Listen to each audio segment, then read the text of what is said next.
haweenka gobolka Karkaar oo xalay kulan ku yeeshay Hotel Safari Qardho ayaa lacag ay ku taageerayeen xulka kubadda cagta gobolka Karkaar ku wareejiyay guddigii ka shaqeynayay u qareemida xulka kubadda cagta gobolka Karkaar. ugu horeyntii Astur Jawaasi oo kamid ah guddiga u qareemida xulka kubadda cagta gobolka Karkaar ayaa ka sheekaysay ujeedada kulankan.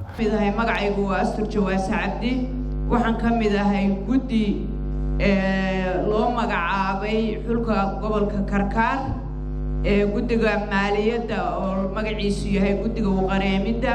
saa ogtiin waxaan inagu soo fool leh cayaarihii gobolada Puntland markaanu dhinac kasta ka fiirinay dhalinyaradeenu isteedka koowaad bay ku haraan, kan labaad marmar ma soo gaaraan. sababtaasna waxa u ah duruufo badan oo cid kasta isha ku hayso. waxaan sanadka u guntanay in aan isgarab taagno xulka, ilaahayna guusha la kaashano insha Allah bismillaahi kariim. cashadan caawa waxay ahayd xog waraysi inaan isku xog waraysano, idiinna sheegno hawlihii meesha ay noo marayaan. meel fiican baa hawlihii noo marayaan oo qurux badan. xulkina 8 bisha raraya dhalinyaradii insha Allah bismillaahi kariim. waana abaabulanahay guddiga iyo balaayiriinta iyo mas'uuliyiintana waxaa naga sugtaan idinkoo noo ducaynaya waa guusha iyo koobkii inaan gobolka u soo hoyno insha Allah.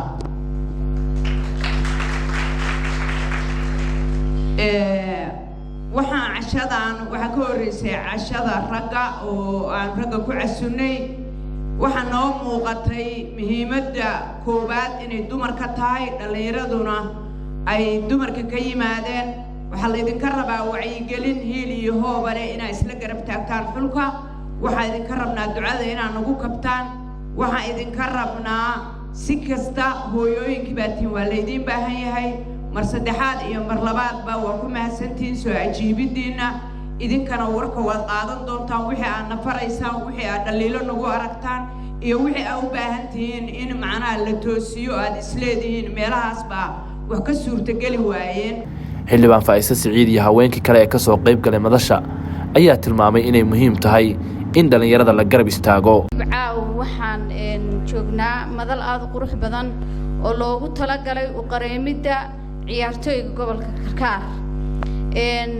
anagu waxaan nahay haween waxaa lagu yaqaanaa garab istaag aad u buuxa, la'aantiina cid meel ma gaarto.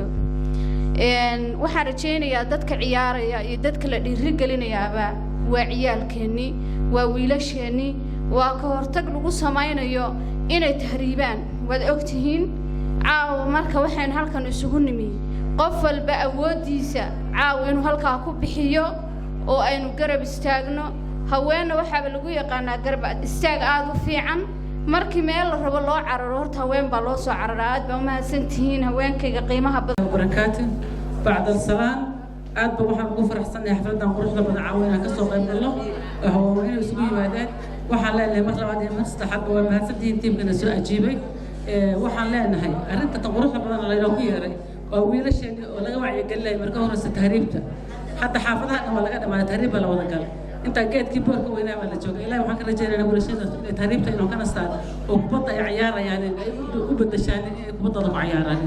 halkaan isugu nimid inaan dhallinyaradeenna garab istaagno, hiil iyo hooba, maal iyo muruqba inaynu ku garab istaagno carruurteenna.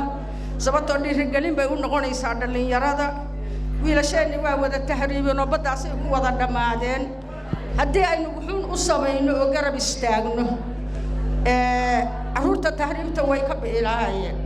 waa in carruurtii wax loo sameeyaa. dhallinyaradii darbiyadaasay taagtaagan yihiin, shaqo ma haystaan. waa inay dhallinyarada garab istaagnaa oo wuxuun aynu u abuurnaa. kubaddu waa dhiirigelin iyo garab istaag weeye. midda kale gobolka Karkaar ciyaarta lambar 1 buu gali jiray waayadii hore. haddana waad u jeegdayoo tuulooyin yaryar baa ina ka qaadayoo muxuu ahaytoy inagu waxaynu nahay 2 iyo 3 toona ma inaa soo gelin. marka waa inaynu u istaag. midda labadan ka hadlaya waxay tahay in halka isugu nimi taageeridda xulka gobolka Karkaar. wax kale oo saa u badan dhihimayo wixii taageero ah maamooyinkii ugu horeeyay baa ka hadlay. waxaan rabaa in sanadka xulka la garab istaago taageeruhu waxay siiyaan moral aad u weyn dhalinyarada in dhaqaale lagu taageero maalinka ciyaarayaan la aado in garow laftigeeda looga sameeyo taageero looga sameeyo sababtoo mar walba ay taageero helaan mar walba ay guuleystaan anu af ku hadlay dhalinyarada waxaan rabnaa in dhalinyarada la dhiirigeliyo la horkaco hormuudku waa inaga magaalo kasta waxa weeye marka loo fiiriyo gaashaandhig ama waxay gugundhigeedaba oo dumarka maanta ii shalay baan arkay ciyaartooyda saan kale to gobolada loo sameeyay gabdhaha saasokoto waxa way isu iimaanayo barnaamijyada qabanayo khidmadaha ururinayo oo garab istaagay oo hiil iyo hooyo leh shukri baa tusaarayno ku soo filano koobka ciyaarihi hadda dhamaaday waxa weeyada dhiig u shubtay marka laga yimaado dadka taageeraha iyo waxaas hadal bay ahayd laakiin sida caadiga ahi qofka dhiigay dhacaanka u shubayada ahayd hadda iyadoo kaligeeda hadday intaas ku guuleysay intaas oo gabdhood haddaynu dhiig u shubno kooxdeena ama xulkeena de waynu qaan